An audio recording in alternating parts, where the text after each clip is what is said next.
Welcome back, everyone. We've got Baylor in the house here at Big 12 Media Day. Coach Drew, Obi Agbum, Dan Skillings, Tunde Yesufu. Guys, welcome. Thanks for being here. Thanks for having us. Thank you. Appreciate it. Okay, so if we go ahead and just throw the clip up right now before we even start anything, Dan and Tunde, I want you to react to this play from Obi Agbum. So go ahead and run it. And this is something like when I was watching film on Obi, I said, man, my goodness, man, this is really tough. So I want you guys to react to this. So go ahead and run it. There's Obi right here. This is them playing against BYU. I want you to watch this play as where they get this ghost. No, he doesn't shoot it from here. Doesn't shoot from here. He gets this ghost screen and then bang. Right? That's tough. I ain't gonna lie. Can we just go ahead and run that back again, because that's one of the best snatchback crossovers I've seen there. Go ahead and run it back again. I want to see it. So freeze it right here. Freeze it. Here's the thing that I really like. They kind of go for the ghost screen, and then you get the flare to come over top. And Obi just really doesn't care about any of that because he's just trying to go ISO and be able to get all that on strong side, snatchback crossover. Oh, my God. Dan? That's pretty tough, dude. No, that's a really, really good move. I wish I had that in my bag. Coach Drew, you got this is part of college basketball now. It's just a constant change, just the evolution of everything, and you got such a whole new roster, one of 9 teams in the country. And before we get into the freshmen, when you look to recruit in the portal, outside of basketball characteristics, what were those things you were looking for? So our program has been pretty successful the last few years, and because of that, a lot of people want to come to Baylor. And I'm getting older. Life is short. You want to be around people that you want to be around. And at the same time, Baylor's a special place. They want to be represented by great young men. And replacing a team is hard in a short period of time, but our staff really was blessed because the players that we got were who we thought they were, and the research that we found out was accurate. And that is great teammates, great young men. We call it preparing champions for life. It's spiritual, academic, character formation, and basketball. So that is one plus to me, is you get to coach a lot more people, glass half full.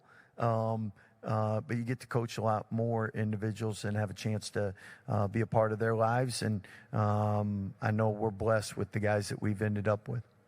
We're going to open up to the media in just a little bit. Tunde, wanted to ask you, and I'm sorry, man, I don't like asking this question because I don't like asking cliche questions, but they're making me ask you. It's not going to be a bad question.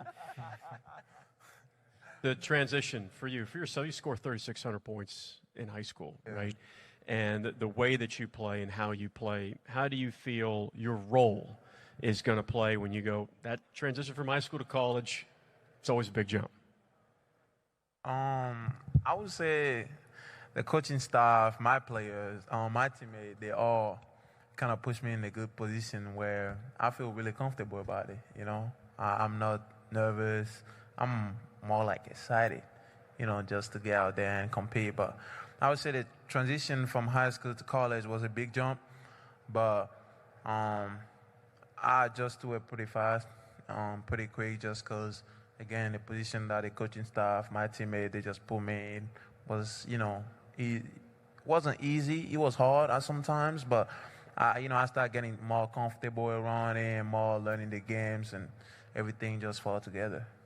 Obi, I'm sorry, I didn't mean to put you on blast up there, man, but like that's the best crossover of the day that we've shown on film, just letting you know. I appreciate you. Mountain West Newcomer of the Year, when you go into the portal, what was it about Baylor for you that made it feel like home?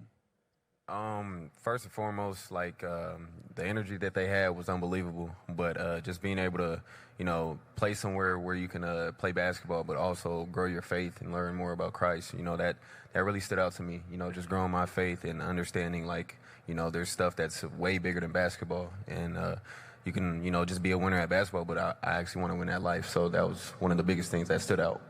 Dan, same question for you. Obviously, the Big 12 well, transfer from Cincinnati. What was it about Baylor for you? Going into the transfer portal, talking with my agent and my Uncle Mike and my father, talking about just first go somewhere where they believe in God and it's a big base of their program, and Baylor stood out from there. And then just it's a winning program, you know what I mean? They do it Every year, and the coach Drew and the staff develop pros, you know, and those are two things I want to do. I want to win and become a pro, and I think Coach Drew and Baylor organization does both of those things, so that's why I'm here. Do you have any questions from the media? It's right here.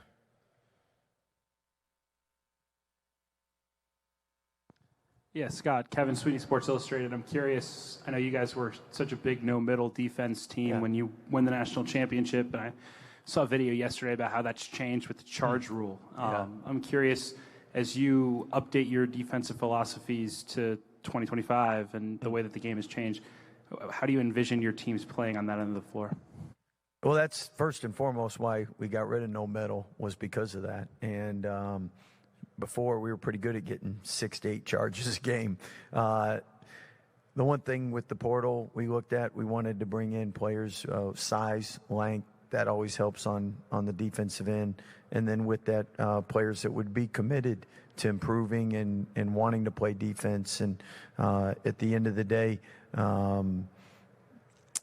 if you get guys that want to play and want to do the hard things that defense requires, and not as much talent or skill to be in a stance, to be vocal, but that gives you a chance to be successful defensively. For instance, Tunde's sitting next to me. That's one of his goals, to be the best defender in the league.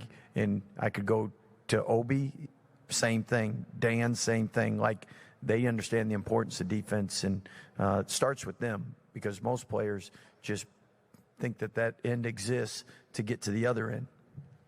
Obi, so the last question here, what's expectations? That's all right. I'm sorry, man. Yeah, over here. Oh, good. Expectations for Baylor this season? Honestly, expectations, I know like a lot of us sometimes get stuck thinking in the future.